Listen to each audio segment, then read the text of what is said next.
warahmatullahi wabarakatuh. Waalaikumsalam warahmatullahi Perkenalkan, wabarakatuh. saya Yulisa Smita, CGP Angkatan 11 Kabupaten Pasaman.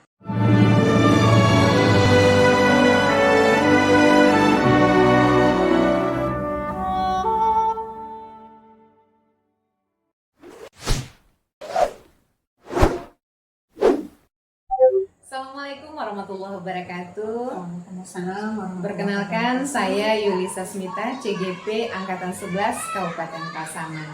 Baiklah, untuk praktek hari ini kami akan mencoba membuat kegiatan pra-observasi coaching dalam pembelajaran bersama rekan sejawat saya, Ibu Irma Suryani. Beliau mengajar IPA untuk kelas 7, 8, dan 9. Dan untuk kegiatan pra-observasi hari ini adalah di kelas 8 ya Bu Irma ya. Kelas 9. Oke. Kelas 9 ya. Baik, kita mulai Bu Irma. Siap? Bagaimana kabarnya hari ini Bu Irma? Alhamdulillah baik, sehat ya. Cerah sekali hari ini saya lihat ya. Bu Irma, nanti kita akan mengadakan kegiatan pra-observasi di kelas. Terima kasih banyak Bu Irma sudah meluangkan waktu hari ini ya. Bolehkah kira-kira saya tahu dulu Ibu Irma materi apa yang akan Ibu Irma tampilkan nanti? Baik Bu Yuli, insya Allah kita nanti akan melaksanakan pra-observasi ini itu di kelas 9. Kelas 9 ya. Mengenai materi sistem reproduksi pada manusia. Oke, sistem reproduksi pada manusia. Tujuan pembelajaran yang ingin dicapai ini apa kira-kira Bu Irma? Adapun tujuan pembelajaran dari materi ini, yang pertama itu peserta didik mampu menjelaskan organ-organ sistem reproduksi pada manusia. Kemudian yang kedua, peserta didik diharapkan mampu nanti menjelaskan beberapa gangguan ataupun penyakit yang ada pada sistem reproduksi manusia. Oke, berarti ada dua tujuan pembelajaran Bu Irma ya akan kita tuju pada hari ini. Yang pertama tadi mampu menjelaskan organ sistem reproduksi pada manusia. Kemudian juga bisa menjelaskan beberapa penyakit atau gangguan pada sistem reproduksi manusia. Kemudian upaya untuk menjaga kesehatan organ reproduksi manusia. Baik, topik yang sangat menarik sekali ini Bu Irma ya. Kira-kira tantangan apa yang akan Ibu hadapi nanti di kelas?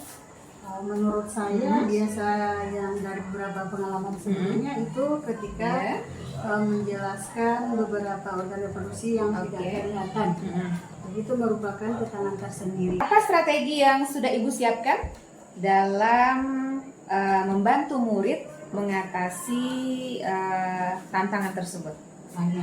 Jadi ketika nanti pas pembelajaran saya sudah menyiapkan beberapa carta ataupun gambar mengenai materi sistem reproduksi manusia itu sendiri. Strategi yang bagus dan luar biasa Ibu. Penggunaan carta itu memang sangat efektif ya Bu ya dalam membantu murid menangkap konsep yang lebih abstrak. Ada hal lain yang Ibu rasa perlu untuk ditingkatkan dalam proses pembelajaran ini? Ini satu lagi Bu Yuli, mengenai waktu. Saya merasa terkendala kadang membagi waktu sehingga ketika pembelajaran berlangsung waktu untuk berdiskusi dengan murid itu menjadi tidak ada, bahkan habis untuk menjelaskan materi itu saja. Gitu ya. Solusinya bagaimana kira-kira Ibu? Atau cara Ibu mensiasatinya? Begini, saya mungkin akan mencoba menerapkan materi itu menjadi beberapa bagian yang lebih kecil dan struktur sehingga peserta didik itu nanti lebih mampu memahami materi itu dan waktu yang dipakai itu menjadi lebih efektif dan efisien. Oke Ibu, kita bahas lagi mengenai keterlibatan murid ya Bu ya. Apakah Ibu merasa murid kita sudah cukup aktif dalam proses pembelajaran? Itu beberapa peserta didik itu terkadang masih pasif Bu Yuli. Apalagi ketika berdiskusi mereka terkadang lebih pasif sehingga pembelajaran kurang menarik. Ada solusi kira-kira yang akan Ibu ambil? Mungkin ketika pembelajaran itu nanti saya akan mencoba mengajukan beberapa pertanyaan yang lebih banyak lagi sehingga peserta didik itu diharapkan mampu dan lebih aktif untuk proses pembelajaran. Oke, luar biasa sekali dan menarik Ibu. Jadi observasi kita hari ini kita fokus pada yang pertama pengelolaan waktu Ibu ya, kemudian partisipasi murid dalam pembelajaran.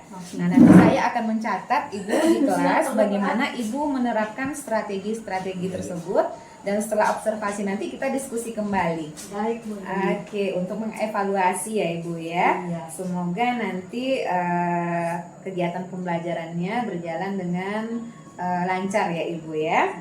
Amin. Oke, kita ketemu di kelas ya Ibu. Oke.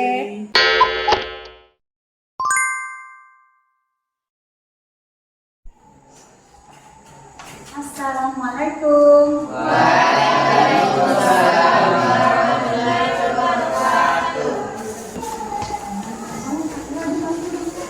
Assalamualaikum warahmatullahi wabarakatuh.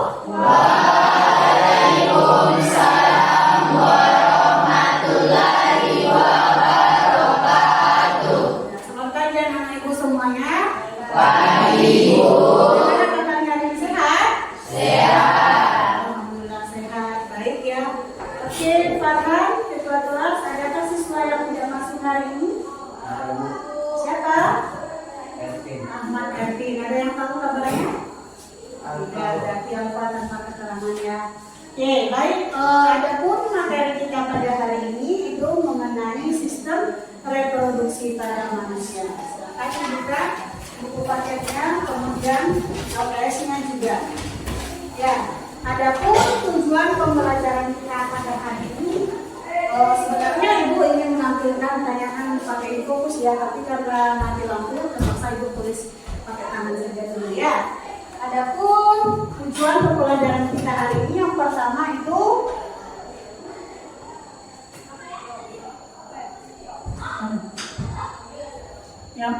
itu kamu itu dapat menjelaskan ya, menjelaskan organ-organ reproduksi pada manusia. Itu yang pertama. Kemudian yang kedua, diharapkan nanti setelah mempelajari materi ini kamu mampu menjelaskan itu beberapa penyakit ataupun gangguan pada sistem reproduksi manusia. Oke, ini tujuan pembelajaran kita pada hari ini. Oke, Dela, Ibu mau minta tolong untuk ininya, cartanya silahkan dipasang dulu. Hari ini Ibu bawa carta. Kan pasang dulu. Atau di sini boleh?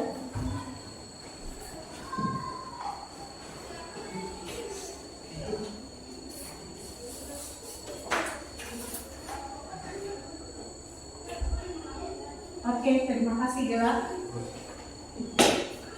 Oke, baik. Untuk materi kita hari ini itu mengenai sistem reproduksi pada manusia. Nah, materi ini nanti kita bagi menjadi dua. Ya, yang pertama itu organ-organ reproduksi pada manusia, yang pertama pada laki-laki, kemudian pada perempuan. Masing-masing organnya itu adalah sudah ada seperti yang tertulis pada carta. Ya, adapun alat reproduksi pria itu terdiri dari seperti testis, saluran kelamin, kemudian kelenjar kelamin, vas dataran itu nanti ada. Kemudian untuk perempuan itu alat reproduksinya terdiri dari rahim, kemudian uretra, kemudian fallopi dan ovarium. Nah, untuk selanjutnya itu kamu akan berbagi ke dalam beberapa kelompok. Nah, mungkin terdiri dari beberapa orang, satu kelompok itu bisa terdiri dari 3 atau 14 ya. Berarti satu kelompok terdiri dari 3 orang dan nanti satu kelompok 4. Silakan berbagi kelompoknya sesuai dengan urutan bijanya saja. Ini kelompok 1, kelompok 2, ini gabung 3, dan yang lebih itu kelompok 4. Silakan kamu diskusikan mengenai organ-organ reproduksi pada manusia beserta fungsi dari masing-masing organ tersebut. Paham? Bisa? Oke, silakan. Bergabung boleh.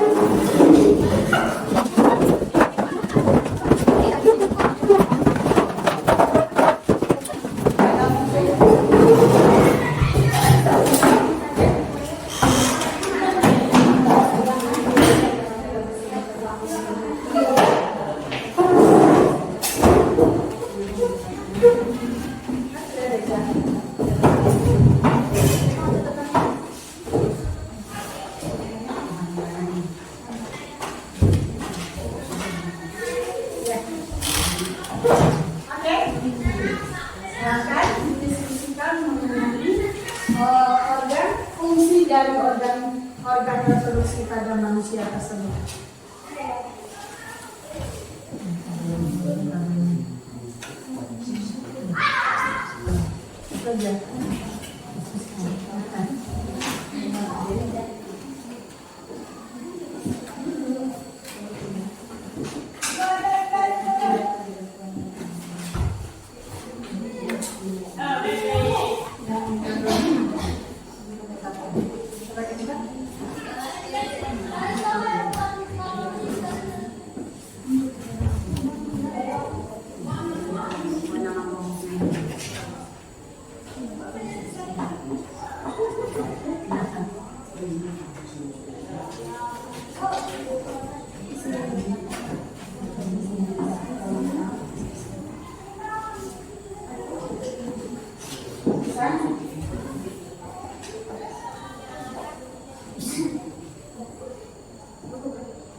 Sama-sama, kalau misalnya ragu boleh tanya sama temannya, kita berdiskusi saja.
Satu, silakan yang tampil untuk mempresentasikan hasil diskusinya.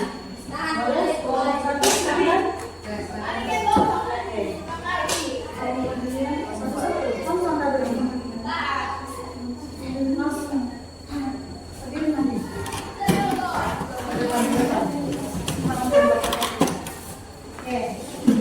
Langkah yang lain coba dengarkan. Kita dengarkan bersama-sama. Assalamualaikum warahmatullahi wabarakatuh.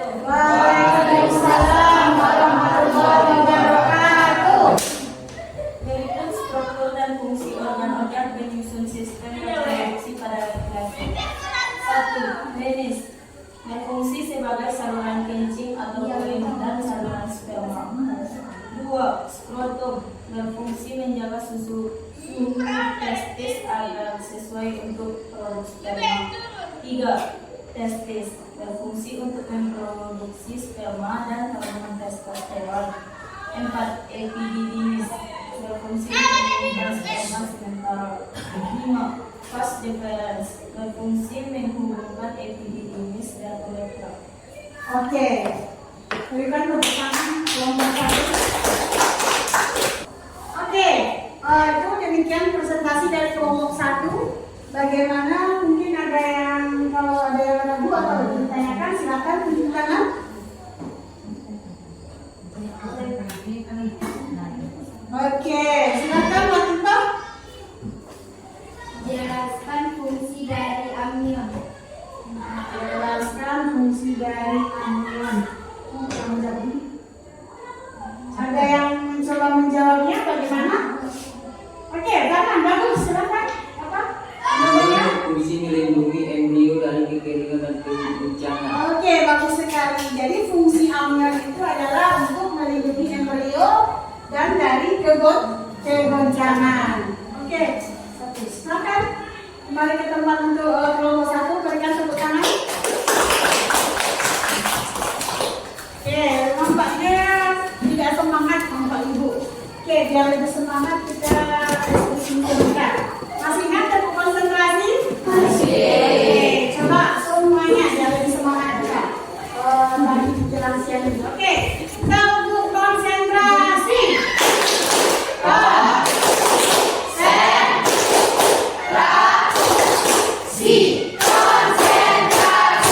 Bagus sekali. Oke, silakan untuk kelompok berikutnya tampil ke depan. Diwakili oleh kelompok 3. Silakan.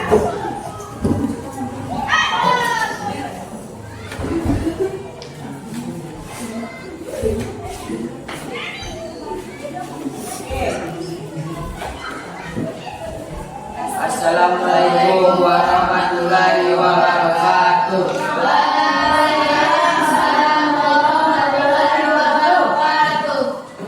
Berikut struktur dan fungsi organ pada sistem reproduksi perempuan. 1. Ovarium berfungsi sebagai terbentuknya sel telur berjumlah 22 terletak di samping kanan dan kiri rahim. 2. Saluran telur. Saluran dengan panjang kurang lebih 10 cm yang menghubungkan ovarium dengan rahim. 3. Infundibulum. Struktur yang berbentuk seperti corong. 4. Rahim. Struktur seperti buah pir yang berfungsi sebagai tempat berkembangnya janin selama kehamilan. 5. Endometrium. Lapisan yang membatasi rongga rahim dan melurus saat menstruasi. 6. Cervix berfungsi sebagai struktur rahim bagian yang menyempit dan membuka ke arah vagina. Oke, itu berikan tepuk tangan sebentar. Oke, kalau ada yang bertanya atau ragu silakan. Kelompok 2.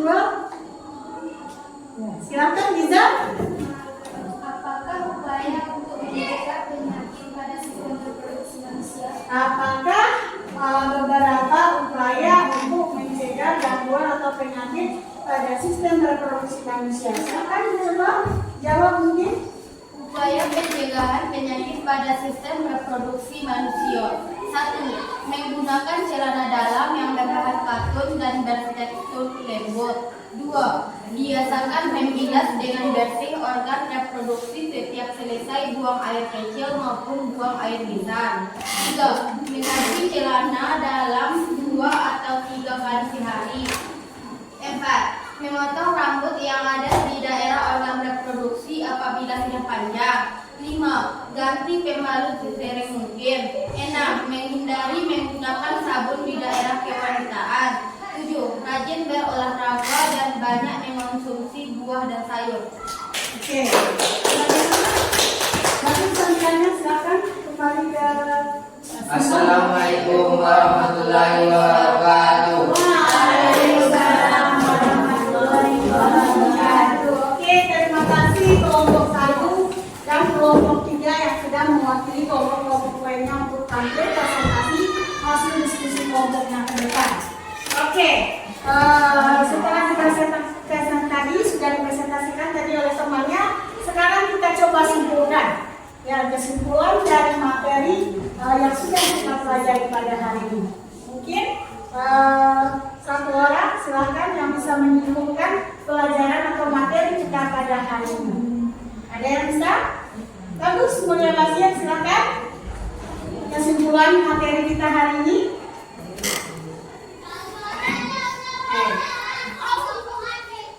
Alat reproduksi dari alat testis atau segi jenis penis saluran sperma pas jenis urat Vesicula seminalis.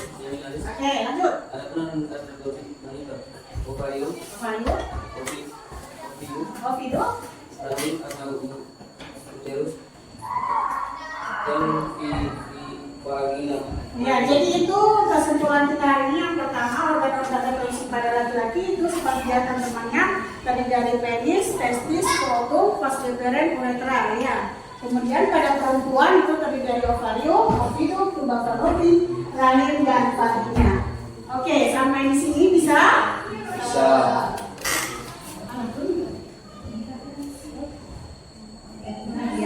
Oke, setelah kita mempelajari ini, kemudian kita sudah menampilkan hasil diskusi kelompok. Ya, coba satu orang ibu ingin refleksi. Ya, satu orang dari kamu silakan. Akbar. Oke. Saya sangat senang sekali karena saya sudah tahu bahaya dari penyakit pada sistem reproduksi manusia. Oke, terima kasih Akbar. Jadi Akbar merasa lebih tahu lagi mengenai bahaya penyakit pada sistem organ reproduksi, sehingga kita bisa menanggulangi atau untuk mencegahnya. Oke, mungkin itu saja. Untuk materi selanjutnya kita lanjutkan dengan pola prioritas pada manusia. Kami salah Ibu akhiri dengan wassalamualaikum warahmatullahi wabarakatuh. Waalaikumsalam warahmatullahi wabarakatuh. Oke, selamat siang Ibu Irma. Oke, terima kasih banyak ya, saya sudah diberikan kesempatan tadi untuk observasi di dalam kelas. Sebelum kita masuk ke refleksi lebih lanjut, gimana perasaan Ibu Irma? Alhamdulillah saya merasa cukup senang Bu Yuli. Cuma ya tetap masih ada sedikit perasaan cemas karena menurut saya masih ada yang kurang maksimal ketika memberikan pembelajaran tadi, terutama saat menjelaskan proses fertilisasi pada manusia. Oke, perasaan cemas itu wajar dan manusiawi Ibu ya. Kita lihat ke tujuan pembelajaran Ibu tadi. Kira-kira menurut Ibu sudah tercapaikah tujuan pembelajaran yang Ibu berikan kepada siswa kita? Saya rasa secara umum sudah Bu Yuli ya. Mereka siswa itu sudah paham dan mengerti mengenai struktur dan fungsi dari organ sistem reproduksi manusia. Ya, meskipun masih ada beberapa siswa mungkin yang agak sedikit bingung dan kurang memahami, walaupun saya sudah menggunakan alat peraga seperti contoh tadi Bu Yuli. Jadi secara umum tujuannya sudah tercapai ya Bu ya, secara umum, tapi belum sepenuhnya. Oke, berdasarkan observasi saya tadi Ibu ya, saya juga melihat ini antusiasme yang sangat tinggi dari peserta didik kita saat berdiskusi ya Bu ya. Namun saya lihat ada juga beberapa murid kita yang kelihatannya pasif. Menurut Ibu, tantangan apa kira-kira yang Ibu rasakan saat menjelaskan bagian tersebut? Oh iya, saya tadi yang saya rasakan ataupun tantangan yang saya hadapi ketika menjelaskan tadi itu masalah waktu juga Bu Yuli. Kemudian saya merasa cukup terburu-buru ketika menjelaskan sehingga siswa kurang bisa mengikuti pembelajaran tadi. Oke. Jadi waktu ini memang salah satu kendala ya Bu ya, yang menjadi hal atau menjadi faktor yang penting ya. Bagaimana strategi yang sudah kita rencanakan sebelumnya, seperti pertanyaan terbuka tadi Bu ya, apakah Ibu sudah sempat melakukannya untuk mengecek pemahaman peserta didik kita? Iya, saya sudah mencoba tadi Bu Yuli ya, cuma kembali karena waktu mungkin terasa lebih sedikit, jadi semua pertanyaan itu tidak sempat saya sampaikan kepada peserta didik. Oke. Jadi waktu menjadi salah satu faktor yang mempengaruhi efektivitas dari strategi tersebut ya Bu Irma ya. Iya. Ada solusi lain menurut Ibu? Mungkin untuk sesi pembelajaran berikutnya Bu Yuli, saya akan mencoba ini untuk memberikan lebih banyak waktu kepada murid untuk berpikir sebelum mereka melanjutkan penjelasan yang saya berikan. Oke. Dari segi partisipasi murid, bagaimana pandangan Ibu terhadap keterlibatan mereka? Tadi saya lihat ada beberapa murid yang sangat aktif, ada juga yang pasif ya Bu ya. Bagaimana kira-kira Ibu bisa lebih melibatkan mereka? Iya, mungkin secara umum tadi memang ada beberapa memang sangat antusias Bu Iria, tapi Oke. tetap masih ada beberapa siswa yang memang kurang aktif ketika melakukan diskusi kelompok. Oke. Ada alternatif lain kira-kira Ibu? Mungkin begini Bu Yuli, saya akan mencoba memberikan tugas tambahan kepada peserta didik yang belum ikut secara aktif ketika melakukan diskusi kelompok. Tugas tambahan ya Bu ya. Strategi yang efektif ya. Saya rasa begitu Bu Yuli. Oke, berarti dengan tugas tambahan murid yang pasif mungkin bisa lebih nyaman dalam berbicara Bu ya kalau kita berikan kesempatan.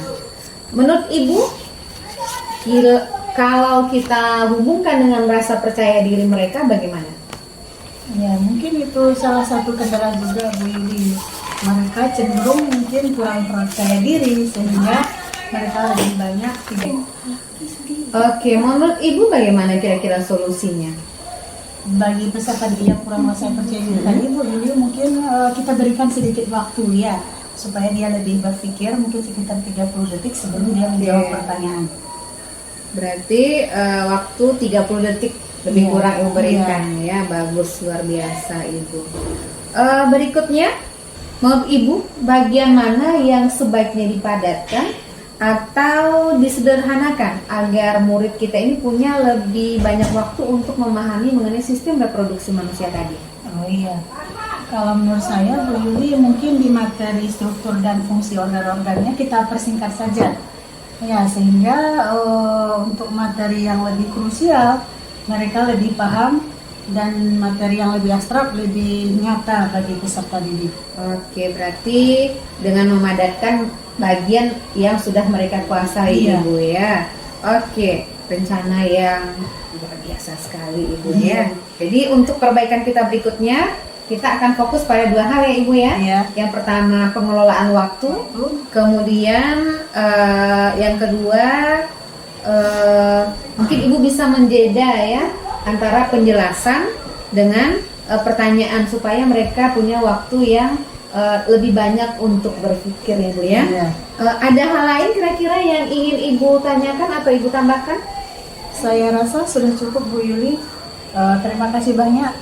Saya akan mencoba untuk menerapkan di pembelajaran berikutnya. Oke, sama-sama Ibu ya. Saya sangat menghargai komitmen Ibu untuk terus meningkatkan kualitas pembelajaran Ibu ya. Misalnya Ibu butuh bantuan lebih lanjut, silahkan jangan sungkan-sungkan untuk hubungi saya. Insya Allah saya akan bersedia mendampingi Ibu. Insya Allah. Baik, terima Oke. kasih banyak Bu Yuli. Saya juga akan berusaha memberikan yang terbaik. Oke, sampai jumpa di sesi berikutnya Ibu Oke, ya. sama-sama Bu Yuli. Oke, terima kasih. Ya.